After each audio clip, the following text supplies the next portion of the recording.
So this video is mainly for diabetics. As you may know, dietary sugar will raise your blood sugar, right?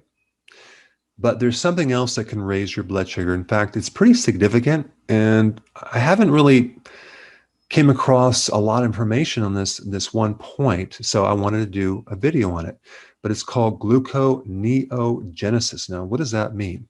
Well, it's a big word that basically means your body is generating new glucose from non-sugar or glucose sources, non-carbohydrate sources. Okay, so your body can make new sugar from fat or protein.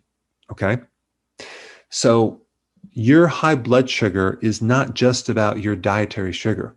It's about your body is actually making sugar from other things. In fact, the amount of sugar in your blood is significantly coming from gluconeogenesis. And this is because diabetics have an enhanced gluconeogenesis. So your liver and your kidneys are just making tons of sugar, raising your blood sugar.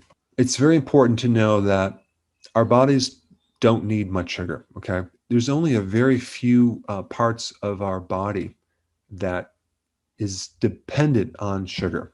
Everything else can live on other sources of fuel, like fatty acid and ketones, okay? But the red blood cell, part of your kidney, number 3, T cells, part of the immune system, and Sertoli cells in your testicles, which basically are those cells that help make sperm, require glucose. But everything else in the body can use other types of fuel. So we don't need much.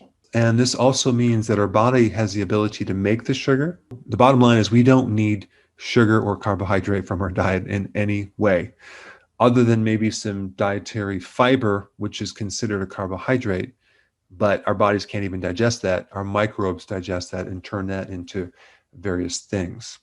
So the question is, if you're diabetic, why is your body doing this? Why is it making so much sugar?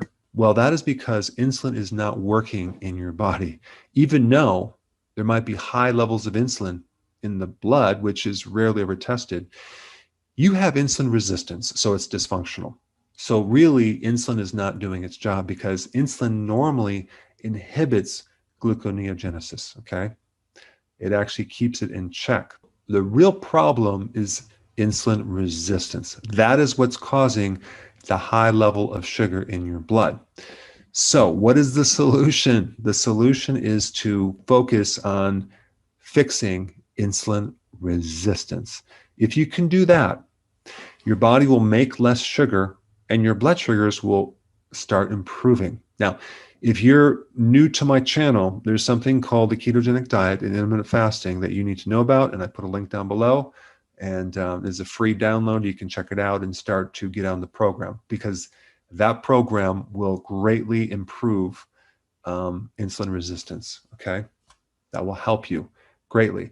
But for those people that are on the ketogenic diet and you had a blood sugar problem and you're seeing improvements and you're not eating much carbohydrate, but your blood sugars are still high, well, now you know why they're high, because it's not the dietary sugar.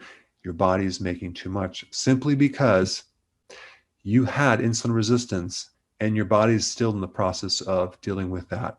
And it does take time to reverse insulin resistance. It could take months. It could take up to 6 months to a year to fully resolve that condition.